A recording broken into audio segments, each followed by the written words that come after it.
Bonjour à toutes et à tous, et bienvenue. L'Église évangélique protestante de Carnières est heureuse de vous retrouver aujourd'hui pour partager un moment précieux autour de la parole de Dieu.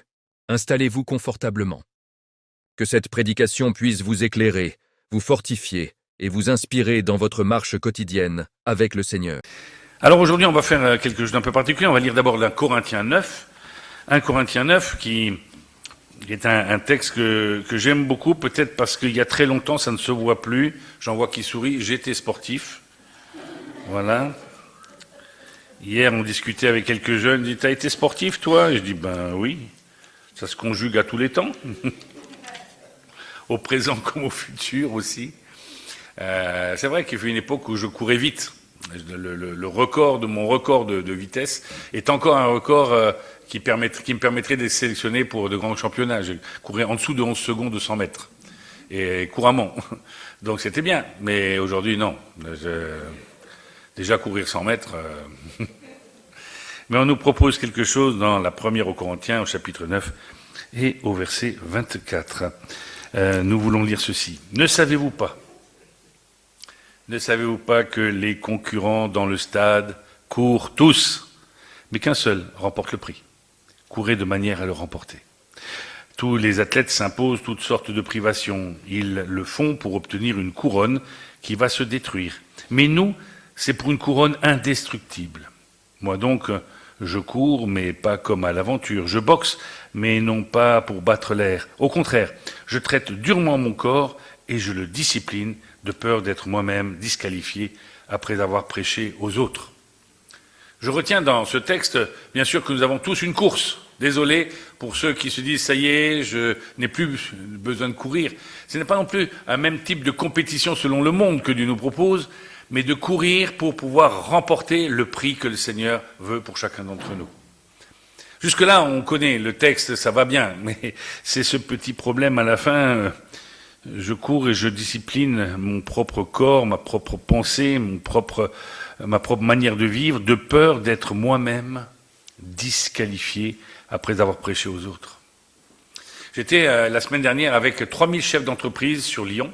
C'est impressionnant, 3000 chefs d'entreprise. Le plus petit, il est tout seul dans son entreprise. Le plus gros, il a environ 700 000 employés. Et ce sont tous des personnes qui veulent plus de Jésus dans leur entreprise. Incroyable, n'est-ce pas? Ils veulent plus que le Christ soit au centre de leurs préoccupations quand ils travaillent. Il y avait là des évangéliques, des protestants, des catholiques, mais des personnes qui sont venues sans dénomination, sans étiquette, parce qu'ils veulent recevoir du Seigneur les paroles pour pouvoir courir et ne pas être disqualifiés. Selon le monde, être qualifié, c'est avoir du résultat, de la rentabilité. Selon notre Seigneur, il s'agit de ne pas être disqualifié. C'est-à-dire que nous marchions et que nous agissions en esprit et en justice, je rajouterai en justesse. Ces chefs d'entreprise m'ont partagé, on était quelques aumôniers, bien sûr pour 3000 personnes il en faut quelques-uns, m'ont partagé les difficultés que cela représente. Mais en même temps, l'enjeu, parce que l'enjeu c'est que ce qu'ils croient puisse être transmis, malgré tout, à l'entreprise, c'est-à-dire non pas à une boîte, mais à des personnes individuelles. C'était beau de les voir et de pouvoir discuter avec eux. C'était bien de discuter avec un entrepreneur libanais qui arrivait du Liban, qui nous parlait de la guerre, mais qui nous parlait de son espérance. Où est notre espérance? C'est ce qui nous motive pour courir, parce que l'espérance, c'est s'approcher du but. Même si nous l'avons déjà saisi, nous rappelons que la foi, c'est croire dans les choses qu'on ne voit pas, mais dont on a la ferme assurance. Une espérance vivante, une espérance que nous voulons voir se réaliser et que nous la verrons réaliser que lorsque nous aurons atteint, non pas notre but, mais nous serons arrivés au bout de la course. Lorsque le Seigneur te dira, bon et fidèle serviteur. Ce texte est donc interpellant sur le fait que je dois toujours avoir un regard sur moi-même. Et dans cette conférence avec les 3000 personnes, il y avait un chef d'entreprise canadien qui parlait comme ça, avec l'accent canadien, vous autres. Et il me dit, chez nous, on a un proverbe qui dit, il faut que les bottines suivent les babines. Ça veut dire quoi? Il faut que nos pieds répondent à ce que notre bouche dit. Faites ce que je dis et faites-le non seulement du bout des lèvres, mais profondément, comme le Seigneur nous demande, avec nos gestes, avec nos paroles, mais aussi avec nos actions les uns avec les autres. Alors on pourrait s'arrêter là, c'est déjà un beau message, hein, on a déjà de quoi méditer. Alors j'ai proposé aujourd'hui de décerner un prix à ceux qui ont réussi cette semaine leur mission que le Seigneur leur a accomplie. Par exemple, j'aimerais bien que quelqu'un vienne devant, qui a remporté tous ces combats de cette semaine. Annabelle, tu veux pas venir devant, non? Non. Derrière là-haut? Non, pas de candidat?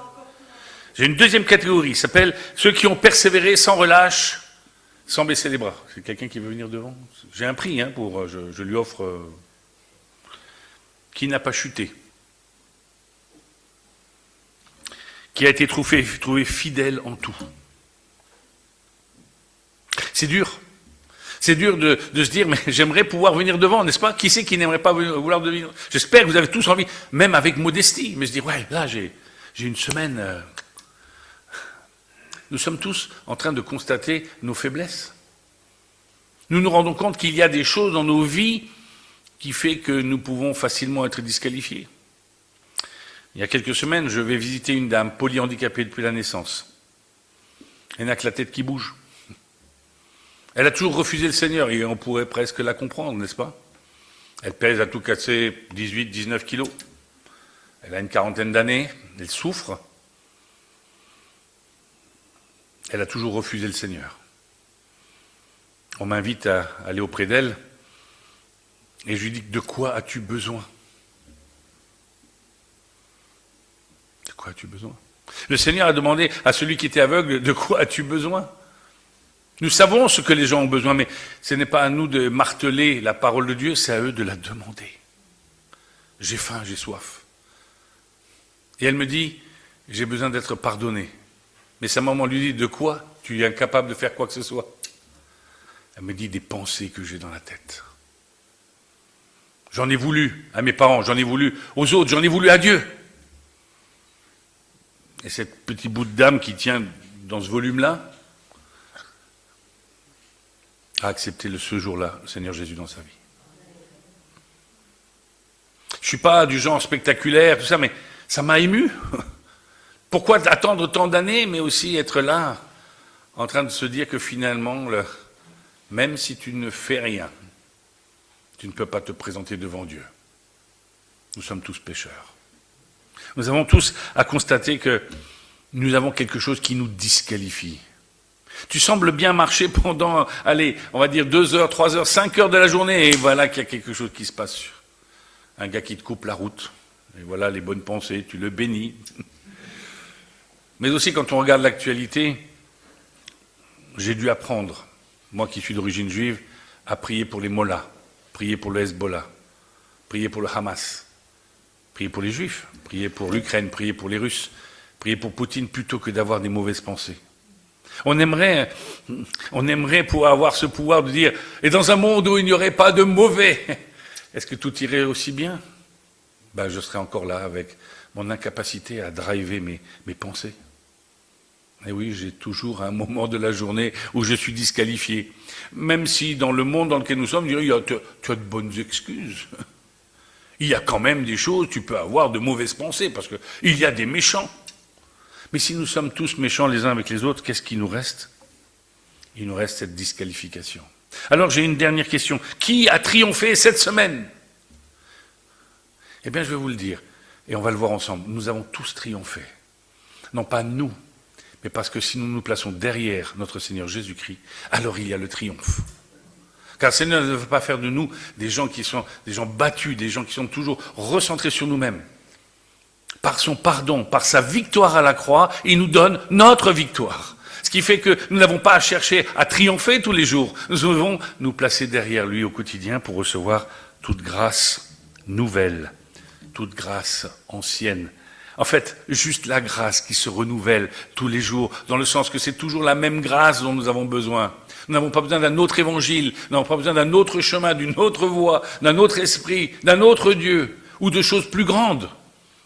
Nous avons tous juste à repasser devant la croix en disant « Seigneur, waouh, je me rappelle que nous avons la victoire en toi, par toi, et surtout pour toi. » Alors c'est sûr que on est honnête, on ne va pas de victoire en victoire, on ne va pas de réussite en réussite. Et pourtant, combien de fois nous nous entendons ce genre de paroles. Au nom de Jésus, au nom de Jésus.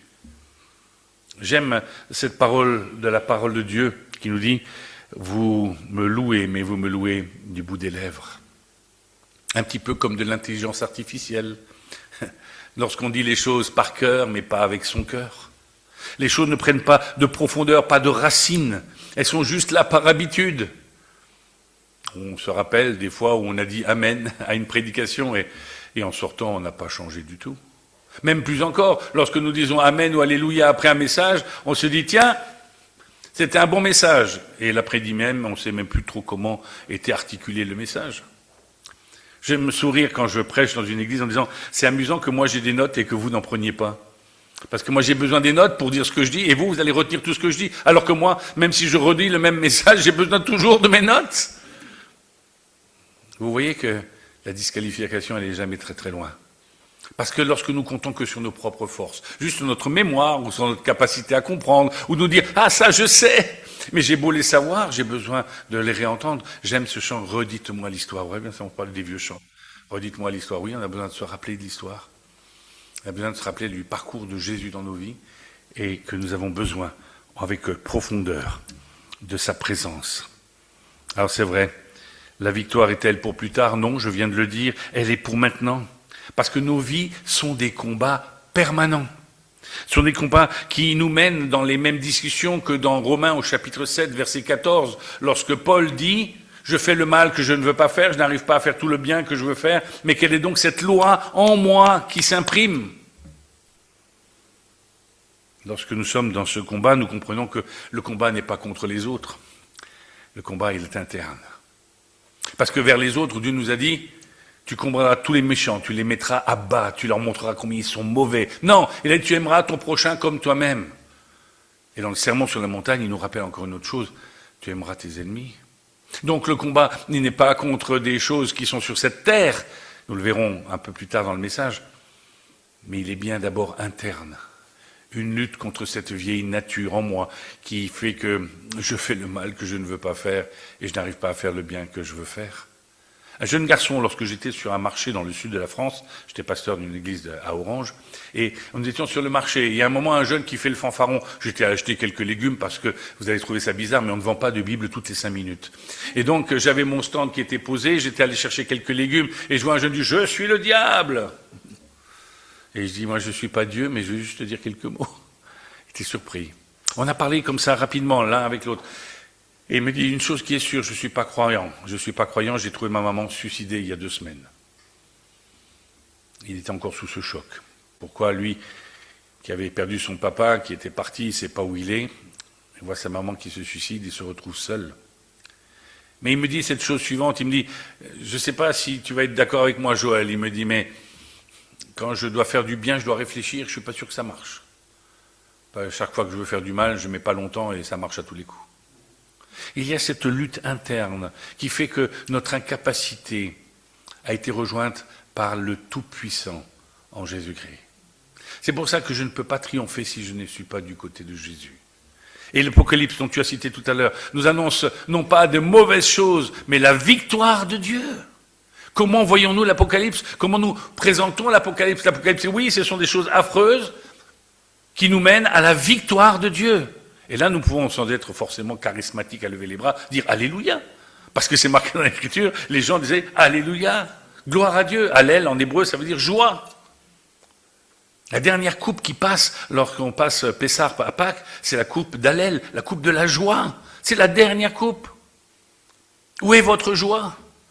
Même lorsque vous constatez que vous êtes impuissant sur bien des points, votre joie doit rester intacte, parce que c'est la joie de l'Éternel, c'est pas la vôtre. Alors, ces victoires que nous avons besoin, nous pouvons les retrouver dans le fait que ce n'est pas à nous de combattre, et nous allons voir dans un instant plusieurs séries de versets. Nous sommes derrière celui qui nous défend. Nous avons en Christ celui qui nous défend. En l'Esprit Saint, celui qui nous défend. Prenons quelques textes comme ça, j'allais dire à la louche. Prenons par exemple 1 Jean 2, verset 1. Là-bas, ils vont se dépêcher, là-haut, sur la table de mixage. Qui c'est qui va gagner, la Bible ou bien l'ordinateur? Nous sommes dans 1 Jean 2. Qu'est-ce qui se passe dans les épîtres de Jean? Ce sont tout un tas d'explications où on nous rappelle que l'amour de Dieu est important. Que cet amour doit être pratiqué. Celui qui dit qu'il aime Dieu mais qui n'aime pas son frère est un menteur. C'est grave ce qui est dit. Il y a cette nécessité de former un groupe. Mais ici, il nous est dit, mes petits enfants, je vous écris cela afin que vous ne péchiez pas. Mais si quelqu'un a péché, nous avons un défenseur auprès du Père, Jésus-Christ le juste. Il est lui-même la victime expiatoire pour nos péchés, et non seulement pour les nôtres, mais aussi pour ceux du monde entier. Pourquoi vouloir condamner les autres alors que Jésus est mort pour tous les hommes? Mais son efficacité ne provient que du fait qu'on s'approche et qu'on reçoive. Si nous avons besoin de combattre, plaçons-nous derrière celui qui nous défend. Qui peut dire qu'il est assez fort pour résister au péché, résister au diable? D'ailleurs, c'est ce que nous dira Jacques, résister au diable. Mais nous ne pouvons, non pas par nos propres forces, ni par notre expérience, ni parce que nous sommes vieux tous les deux, mais parce que tous les jours se renouvelle la grâce de Dieu, la même grâce. Dans le mot renouvellement, on a un peu cette erreur de penser que ce serait quelque chose de nouveau. Mais le renouvellement, c'est-à-dire que c'est la grâce qui revient et qui est toujours aussi efficace. Mais si je prends Jean 14, nous avons là encore une interpellation. Dans Jean 14, là je triche, je vais tout doucement, je ne donne pas les versets, comme ça je vais gagner avant eux. Versets 15 et 17. Jean 14, 15 et 17. Qu'est-ce que nous lisons? Si vous m'aimez, respectez mes commandements. Il n'y a pas marqué qu'on doit combattre quoi que ce soit, aller chercher le diable. Vous savez d'ailleurs, je fais une parenthèse, mais le diable, vous n'avez pas besoin de le chercher, il est toujours là. Et si vous voulez qu'il ne soit pas avec vous, vous n'avez qu'à faire toutes les bêtises que vous voulez, il n'a pas besoin de s'occuper de vous. Vous faites le jeu du diable. C'est lorsque vous voulez servir Dieu, c'est à ce moment-là qu'il y a toutes les tentations, toutes les choses qui peuvent venir se mettre en travers. Si vous m'aimez, respectez mes commandements. Autrement dit, obéissez. Le gros problème du péché, c'est pas la quantité de ce que vous pouvez mettre derrière. Et d'ailleurs, avec le modernisme, on invente de nouveaux péchés. Mais c'est toujours le problème de l'obéissance, qui commence par l'observation pour soi, avant de donner des leçons aux autres. Si vous m'aimez, respectez mes commandements. Quant à moi, je prierai le Père, et il vous donnera un autre défenseur, consolateur, paraclète, c'est le même mot. Encore une fois, c'est intéressant de voir que dans ce combat que nous menons, parce que vous ne combattez pas pour mon péché, vous combattez pour votre péché. Chacun a des comptes à rendre individuellement devant Dieu. C'est pour ça qu'il est plus facile de dire, aujourd'hui, nous allons élire celui qui a la plus grosse poutre dans son œil. Alors là, on a des candidats. Pas celui qui a la paille. Avec modestie, c'est pas juste par manière de parler, par tournure que nous disons cela. Mais nous reconnaissons que le problème, c'est pas le péché du voisin, c'est le sien. C'est le mien qui m'embête. C'est ma poutre. C'est que j'aimerais pouvoir ne rien avoir dans les yeux, comme ça je peux m'occuper des autres. Mais je peux pas. Sauf si j'ai un défenseur et qu'il reste éternellement avec vous. L'esprit de vérité que le monde ne peut pas accepter parce qu'il ne le voit pas et ne le connaît pas. Mais vous le connaissez, car il reste avec vous et il sera en vous. Je ne vous laisserai pas orphelin, je reviens vers vous. Encore un peu de temps et le monde ne me verra plus. Mais vous me verrez parce que je vis et que vous vivrez aussi. Ce jour-là, vous saurez que je suis en mon Père, que vous êtes en moi et moi en vous. Celui qui a mes commandements et qui les garde, deuxième fois, c'est celui qui m'aime, et celui qui m'aime sera aimé de mon Père, et moi aussi, je l'aimerai et je me ferai connaître à lui. L'importance dans le combat que nous menons tous les jours, c'est cette proximité de Dieu. C'est de vouloir être toujours du côté du défenseur. De rechercher, non pas toujours en pleurant, Seigneur, pardonne-moi, et alors on ne fait plus rien. D'ailleurs, c'est amusant, c'est que des gens m'ont dit, un jour, on m'a dit, moi, je suis moins pécheur que les autres parce que je fais rien. Je dis, c'est peut-être pas tout à fait juste. Alors il me dit, pourquoi? Parce que dans la parole de Dieu, il est marqué de prier comme Jésus nous l'a enseigné. Notre Père qui est dans les cieux, que ton nom soit sanctifié, que ton règne vienne, que ta volonté soit faite sur la terre comme au ciel. Et sa volonté, c'est à nous, vous ici, qui êtes enfants de Dieu, vous qui êtes derrière votre ordinateur ce matin, c'est à chacun d'entre nous de proclamer le message de Jésus-Christ. C'est lorsque tu te tais, lorsque tu ne fais plus rien, lorsque tu ne pries plus pour ton voisin, pour ton boulanger ou pour ton boucher, c'est à ce moment-là, peut-être que tu pêches encore plus puisque tu désobéis à Dieu. L'obéissance ne consiste pas à faire une grande liste de choses, mais à juste être disponible. Rappelons-nous, le nombre de fois dans l'Écriture, les serviteurs viennent vers Dieu et disent « Me voici ». Ils ne viennent pas en disant « Je sais faire ça, choisis Seigneur ce que tu veux que je fasse ». C'est disponibilité. Et si parmi nous, il y en avait certains qui partaient en mission. Quand j'étais étudiant en théologie, on a vu arriver un monsieur de 69 ans qui arrivait avec son épouse pour se former parce qu'il parlait mal le français. J'étais en Suisse, donc j'étais suisse-allemand, il venait pour parler. Parce qu'il partait en Afrique. Il dit, aujourd'hui, j'ai terminé ma carrière, tout, et le Seigneur nous appelle à partir en Afrique. Et je dis, qui sont vos soutiens? Nos enfants. Les principaux soutiens financiers, c'était les enfants. Waouh! Mais il dit, mais ça ne peut pas se faire s'il n'y a pas une église derrière. Donc il y avait plusieurs églises qui étaient derrière. Qui dit que vous êtes à la retraite devant le Seigneur?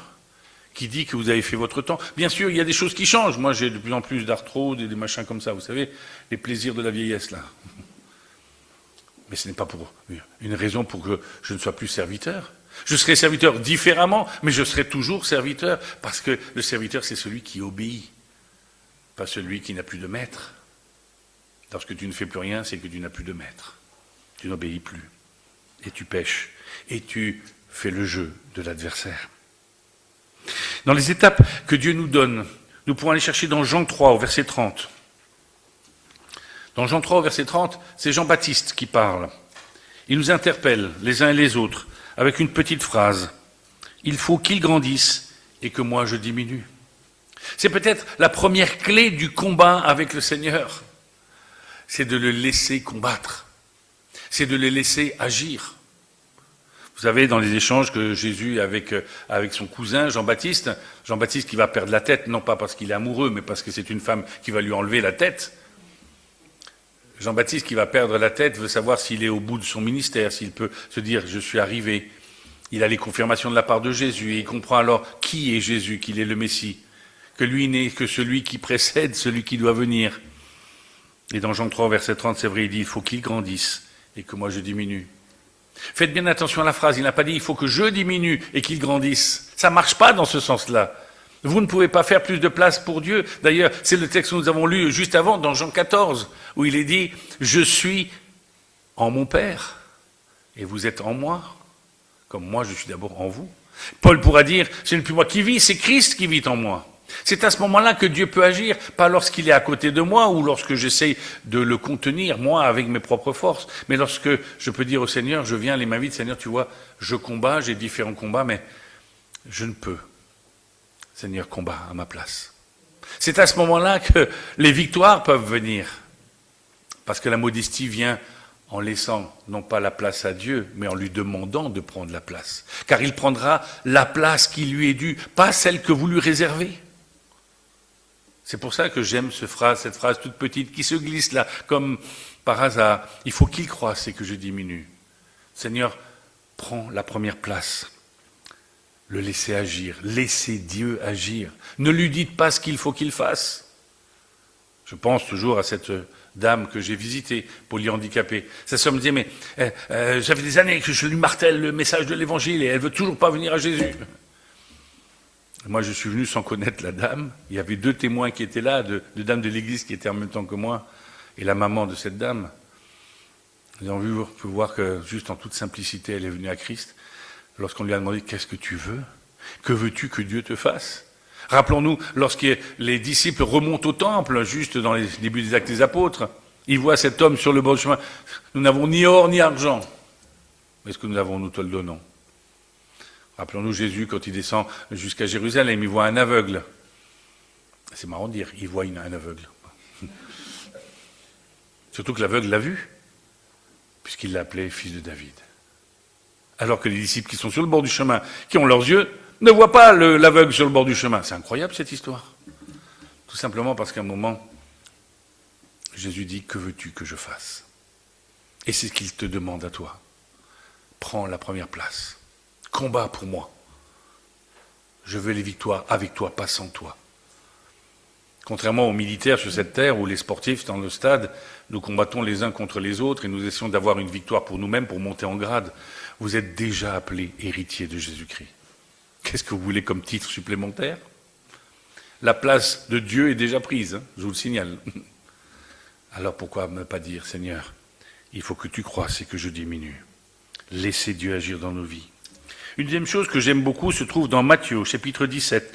C'est encore une manière de remporter des combats sur cette terre et nous sommes en partie grandement concernés par ce texte de Matthieu 17.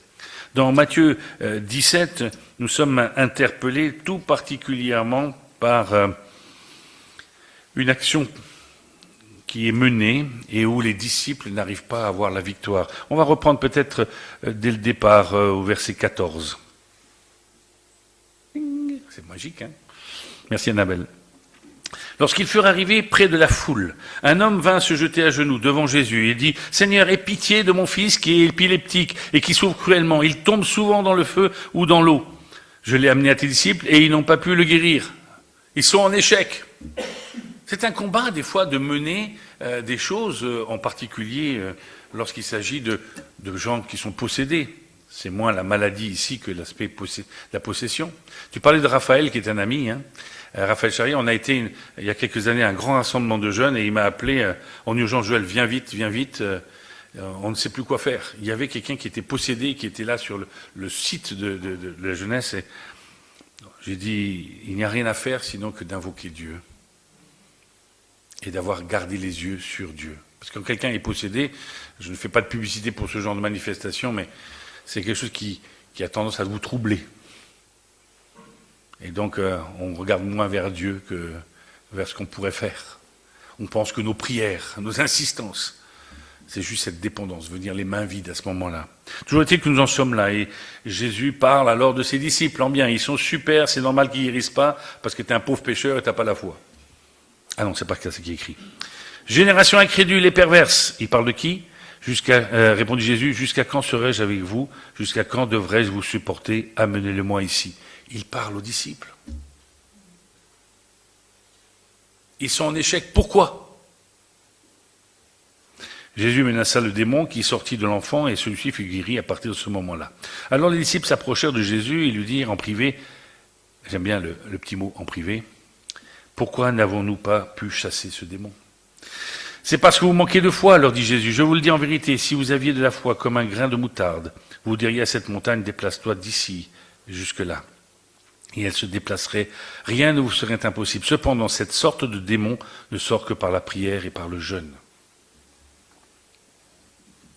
Il y a une interpellation sur notre foi, qui n'est pas une question de grandeur, La foi, c'est quoi? Je vais vous donner un exemple de la foi. Je suis aumônier des hôpitaux, il y a quelques années, une dame va mourir, elle n'est jamais rentrée dans une église, elle se convertit, je vois une femme transformée, elle invite les autres malades de l'hôpital à venir écouter l'évangile dans sa chambre, un truc de fou. Alors ça n'arrive pas tout le temps comme ça, mais quand il y a un truc comme ça, on en parle. Et à un moment, elle me dit, ça doit être bien une église. Les gens ont tous la foi, ils regardent tous dans la même direction. Je dis, j'aimerais dire amen. Regardent tous dans la même direction. C'est ça la foi. Et quelle est la direction? C'est Jésus. C'est le Christ qui nous mène au Père. Souvent, nous avons ce chant, un jour dans tes parvis vaut mieux que malheur. Mais j'en ai rien à faire du parvis. Il a déchiré le voile. Je vais directement dans le Saint des Saints. C'est pour ça que nous pourrons prendre le repas.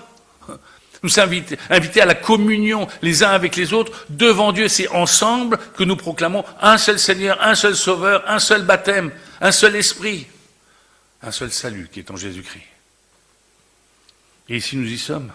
Le manque de foi des disciples, c'est pas parce qu'ils ne croient pas assez. C'est pas une question de quantité. Ils ne regardent pas dans la bonne direction. Je veux guérir, je veux ceci, je veux cela. Et puisque c'est la volonté de Dieu. Il y a quelque temps, j'ai eu une discussion avec quelqu'un qui a monté un mouvement où tout le monde doit être en bonne santé. Ça tombe mal, sa femme vient d'avoir un cancer. Je suis triste, je suis pas content. Et en plus, il veut pas qu'elle soit soignée. Ah, même si elle s'est fait une fracture, il veut pas qu'elle soit soignée. Le Seigneur va faire le travail. C'est une jeune femme, Enfin, laissons ça de côté. Mais à un moment, je pose la question, il me dit, parce que je vais souvent le voir, nous avons des amis en commun, et je le croise. Et il me dit, mais Dieu veut guérir, c'est par ces meurtrissures que nous serons guéris. Je dis oui. Ok. Est-ce que Dieu veut que tous les hommes soient sauvés? Il me dit oui. Est-ce que tous les hommes sont sauvés? Il me dit non. Est-ce que Dieu veut que les gens soient guéris? Il me dit oui. Est-ce que tous les hommes doivent être guéris? Il me dit oui. Ça va pas. Où est la priorité? Quand je vois un malade, la première chose que je lui demande, c'est, veux-tu être sauvé? Où en es-tu avec Jésus-Christ? Relisez les textes de Jacques. Si quelqu'un est malade, qu'on vienne parmi lui, parmi eux, que les anciens se déplacent. On priera, il y aura l'onction. Et s'il a péché, il sera pardonné. C'est pas marqué, il sera guéri automatiquement. Relisons la parole de Dieu, frères et sœurs. Ça ne veut pas dire que Dieu ne veut pas guérir, mais il veut d'abord sauver. Et il le fait toujours de manière efficace. Et ici, nous voyons les paroles, c'est par le manque de foi, parce que vous n'ont pas regardé dans la bonne direction. Par contre, pour regarder dans la même direction, il dit, cette sorte de démons ne sortent que par la prière et par le jeûne. Le deuxième aspect du combat spirituel que nous avons chacun et dans lequel nous voulons gagner, c'est combien de temps tu passes à prier? Alors, il ne s'agit pas de fermer les yeux tout le temps, surtout si tu roules beaucoup. Hein. Après, il faut prier pour les autres, hein, voilà, pour qu'ils évitent ta voiture. Mais il y a un moment où le bon sens, c'est votre relation, votre intimité avec Dieu. Jésus, qui est Dieu, était dans l'intimité avec son Père. Combien de temps tu passes à parler avec Dieu, à simplement dialoguer? Tu n'as pas besoin d'avoir des grandes prières, des choses toutes faites. On a tout dans notre Père. Reprenons ces éléments de dépendance de Dieu pour notre quotidien. Des fois, on me demande, quand on invite des gens à la maison, pourquoi est-ce que tu pries avant de manger, puisque c'est toi qui as payé le repas? Je dis parce que c'est chaud et j'attends que ça refroidisse. Ah, ça fait toujours, ouais, comme vous, les gens sourient. Ah ouais? Je dis non, pas à cause de ça. C'est qu'on doit être reconnaissant dans même les choses que tu fais toi. Je ne puis rien, sinon par l'Esprit de mon Seigneur. Tout ce que je suis, même le fait que je me tienne devant vous debout. J'ai des amis à mon âge qui ne sont déjà plus là. Moi, je suis encore là. Peut-être que je sors, je me fais écraser, j'en sais rien.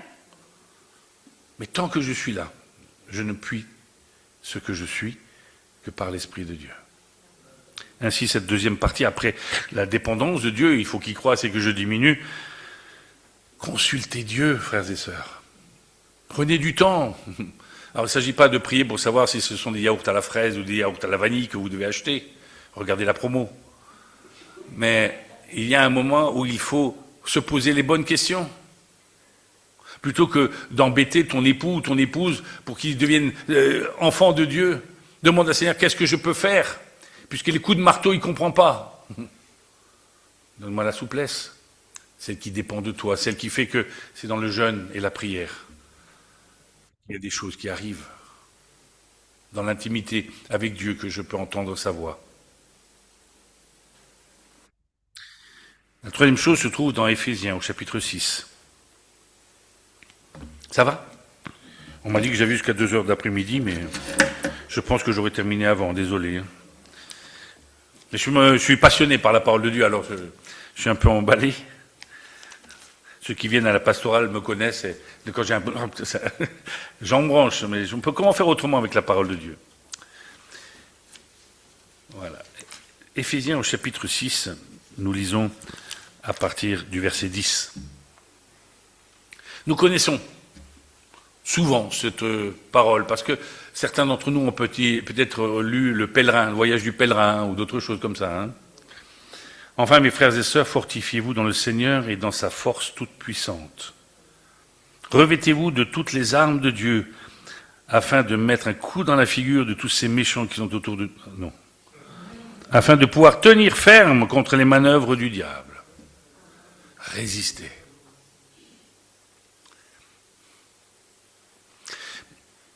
Il y en a qui font de la menuiserie ici. On a une scie. Hein. Quelqu'un qui m'a dit, Joël, la scie, elle ne coupe que dans un sens. C'est pas le même effort quand on est à deux de chaque côté. C'est pas bien de pousser alors que l'autre y tire. Et il y a un moment, c'est de pouvoir juste se laisser porter par Dieu. Trouver le bon mouvement. Il est ici. Se revêtir des armes de Dieu pour pouvoir résister. Pour pouvoir montrer que ta maison est ferme, que tu es sage, que tu as construit sur le roc et pas sur le sable. Nous sommes toujours dans le même alignement. En effet, ce n'est pas contre l'homme que nous avons lutté. Vous enlevez tous les noms que vous avez dans la tête, conseiller municipal et tout, voilà. Inspecteur des impôts, je ne dis pas trop, hein. Mais contre les puissances, contre les autorités, contre les souverains de ce monde de ténèbres, contre les esprits du mal dans les lieux célestes. C'est ce type de combat que nous avons à mener, c'est pour ça que je ne lutte pas contre mon voisin, contre le Hamas, tout ça, même si derrière je pense qu'il y a un esprit mauvais. Mais je veux, et je sais, que le malin sera défait. Mais je veux le salut de celui qui est sous son emprise. C'est pour ça que je dois prendre le temps de prier et de jeûner. C'est pour ça que je dois dépendre de Dieu. Seigneur, qu'est-ce que tu veux? Non pas ce que je voudrais, la destruction de ce méchant de... Mettez le nom que vous voulez derrière. C'est pourquoi prenez toutes les armes de Dieu, afin de pouvoir résister, encore une fois, dans le jour mauvais, et tenir ferme après avoir tout surmonté. Je ne sais pas si vous vous rappelez de ce texte de Actes au chapitre 9. Nous allons faire juste un petit saut dans Actes chapitre 9. Souvent, je donne des études bibliques sur le thème des actes.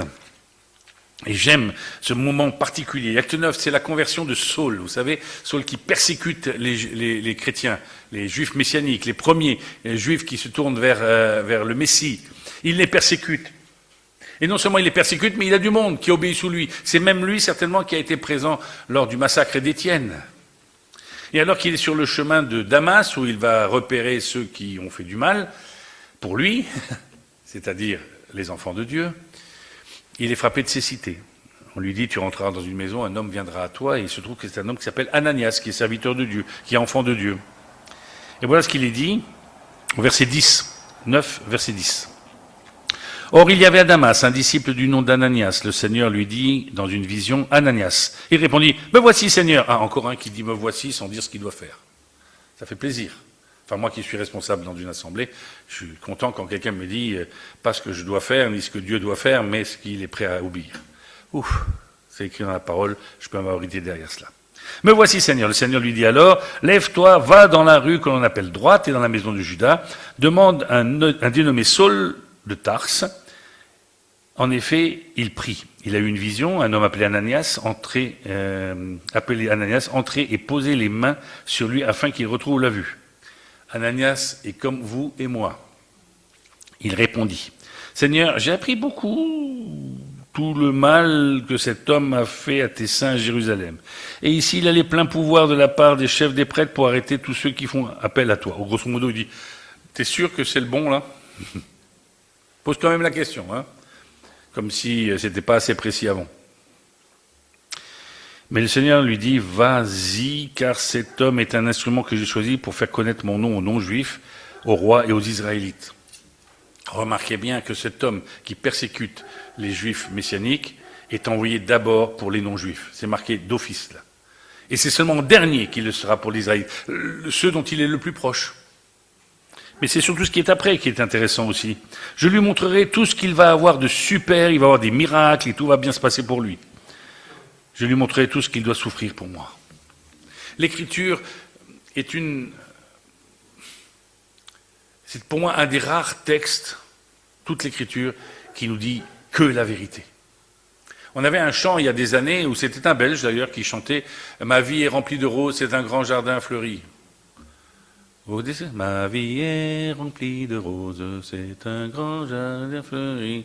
Je ne désire autre chose que la mort après la vie. Bon, il est mort depuis le gars, mais moi j'ai l'impression que les roses, c'est pas des roses greffées, hein, c'est des roses avec des grosses épines qu'on vit, hein.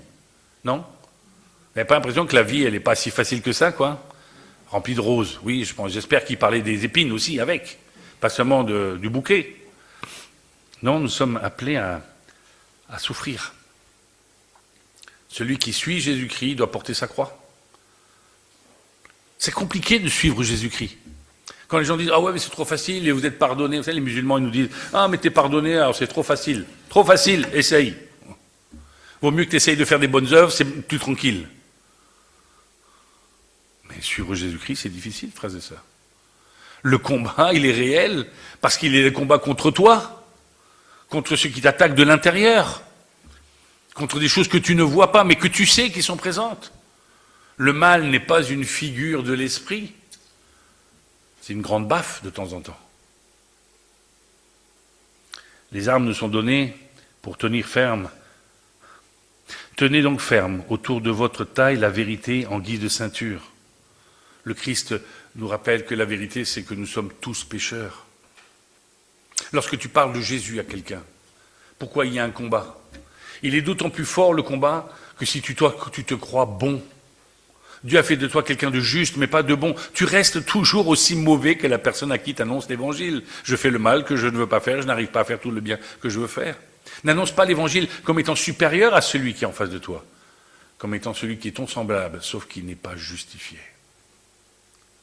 C'est ça la vérité. C'est que tu es justifié, mais que tu n'es toujours pas bon. Ah, tu es peut-être un peu meilleur sur certains points, mais dès que tu te crois meilleur, tu prends un coup dans ton orgueil, là, hop. Il y a cette nécessité de la simplicité du cœur. La vérité, c'est Jésus-Christ. C'est ce message qui dit « tous sont pécheurs ». Pas même un seul n'est juste. Mais la grâce repose en Jésus-Christ. Il est mort pour tous les hommes. Et la motivation nous va avec. Car Dieu a tant aimé le monde qu'il a donné son Fils unique afin que quiconque croit en lui ne périsse point mais qu'il ait la vie éternelle. Ça commence par « car Dieu a tant aimé ». Ta motivation, elle est où? Ta motivation pour comprendre le message de Jésus-Christ, c'est son amour pour son prochain. Et c'est là que ça colle pas. C'est là que tu rencontres un problème, c'est que le monde n'est pas prêt à s'aimer. Les Village People, vous vous rappelez, les années 70, avec les petites fleurs partout, là. Depuis, elles ont fané. Hein. Il est important de se rendre compte que la vérité doit être là, sur nos reins, ce qui nous permet de nous lever et de nous asseoir, de pouvoir aller. Enfiler la cuirasse de la justice. Rappelez que Dieu est à la fois un Dieu d'amour, mais un Dieu de justice. Il y aura un jour où il y aura un jugement qui sera prononcé. Et si vous êtes enfant de Dieu, vous avez la chance, vous avez 2 jugements. Ah oui, on en a un supplémentaire, nous. Hein. On en a un qui consiste à dire est-ce que nous sommes justifiés ou pas. Si nous sommes justifiés, on a le droit d'aller en 2e semaine. 2e jugement. Est-ce que tu as fait ma volonté? Est-ce que tu vas remporter cette couronne? Est-ce que tu as un prix? C'est pourquoi ne vous arrêtez pas au 1er jugement, même si vous êtes sauvés. Allons jusqu'au 2e jugement. Je veux faire la volonté de Dieu. Je ne veux pas combattre le mauvais combat, mais le bon combat. Celui de la foi, celui qui sauve, celui qui porte le message de la parole de Dieu. Celui qui me rend fier d'appartenir à celui qui transforme les vies. Moi, je suis très fier de voir, et en tant que pasteur, même si c'est, ou ancien, s'il y a autre chose de plus simple, c'est pas ancien. Hein.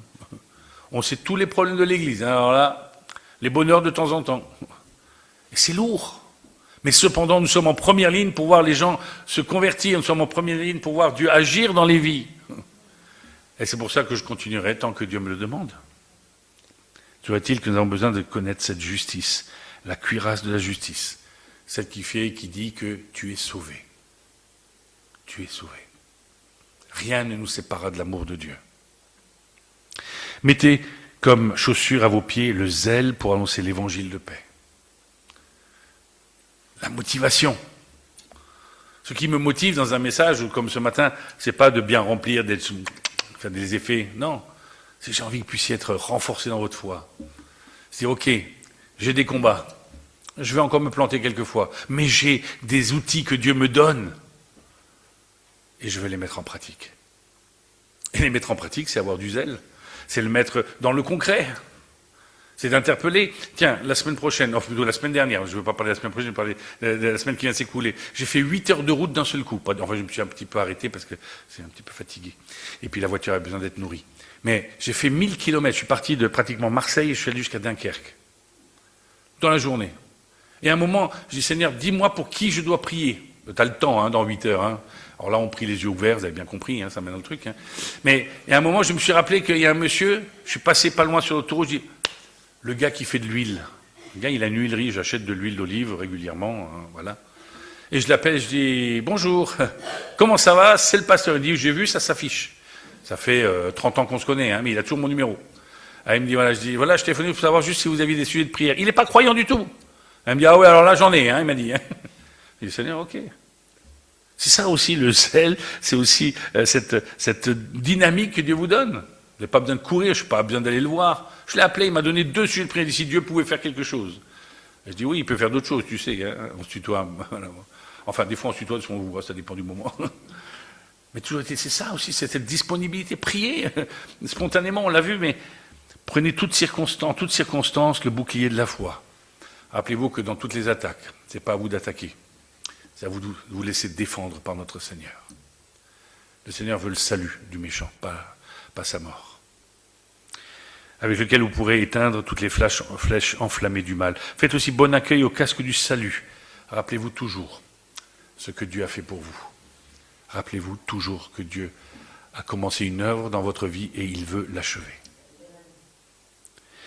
L'épée de l'esprit, c'est-à-dire la parole de Dieu.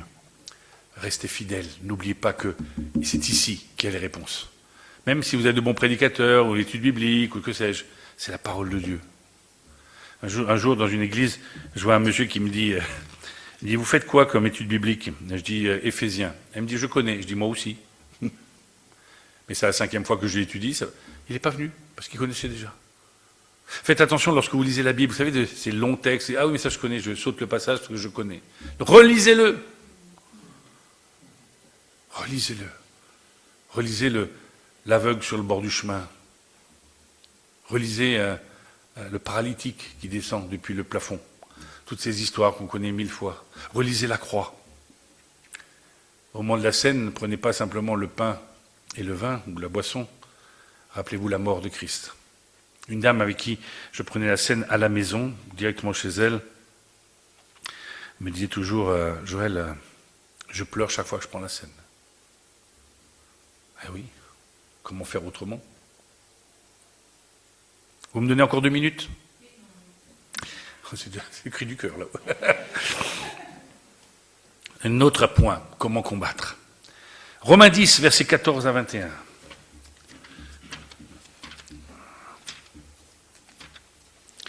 Romains 10, 14 à 21.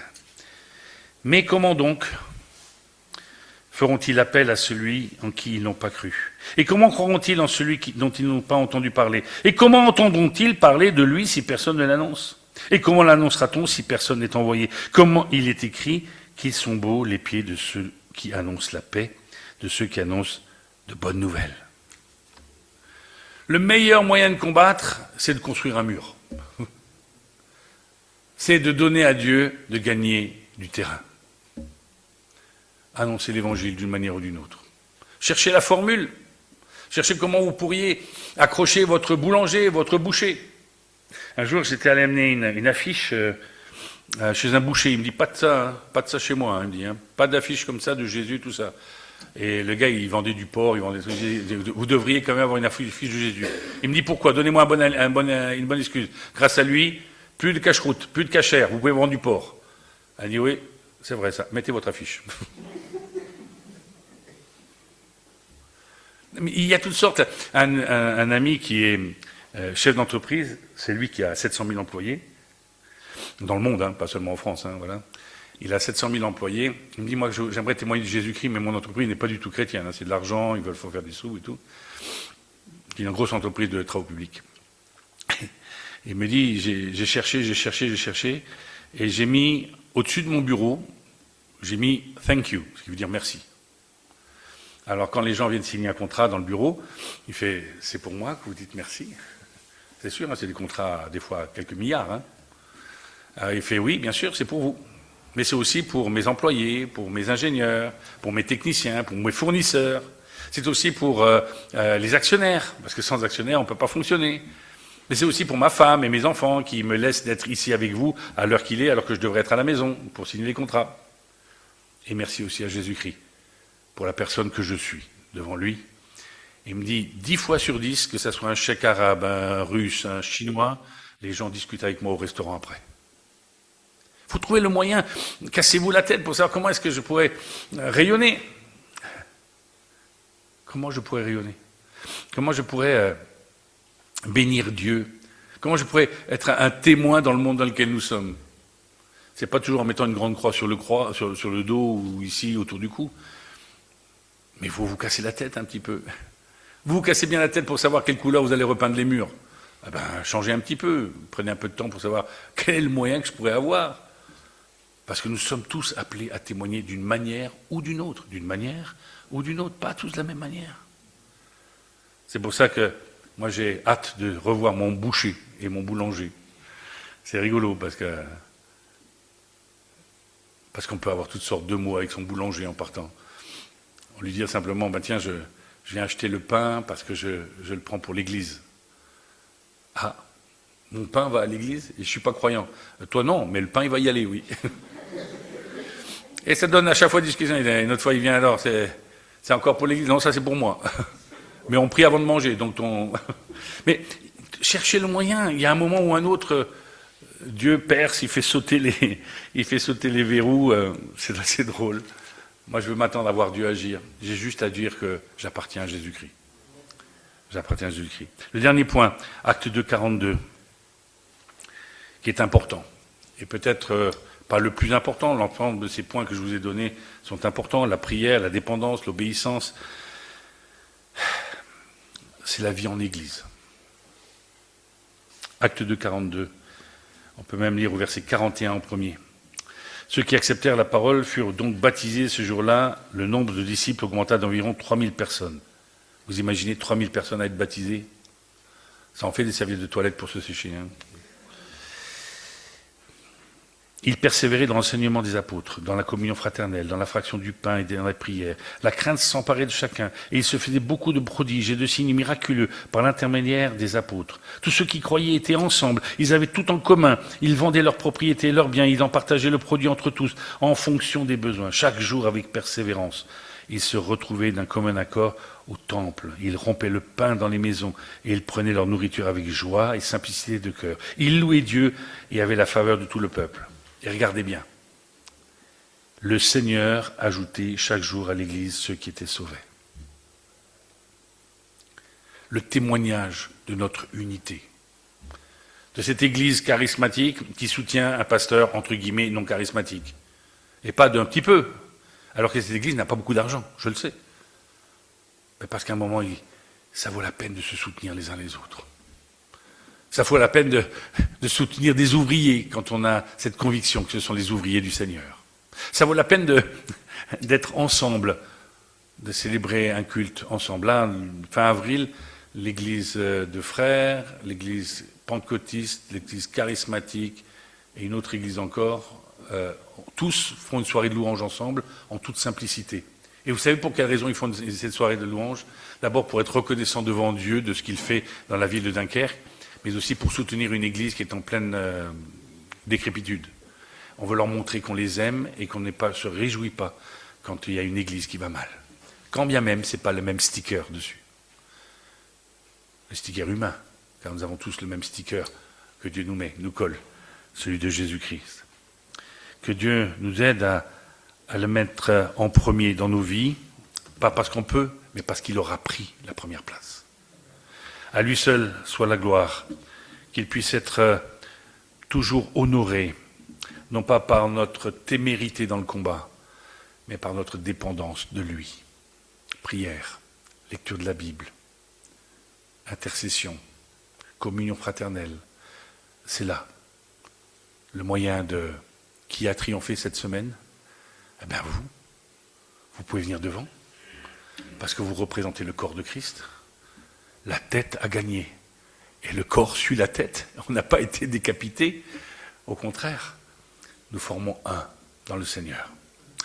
Recevez les bénédictions de Dieu. Amen. Est-ce que je peux prier? On peut se lever.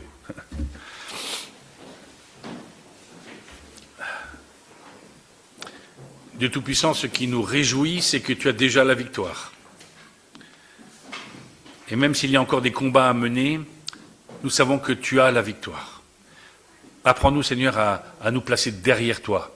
Non pas seulement seuls, mais aussi ensemble, en assemblée, que les combats puissent être menés en tant que corps derrière la tête.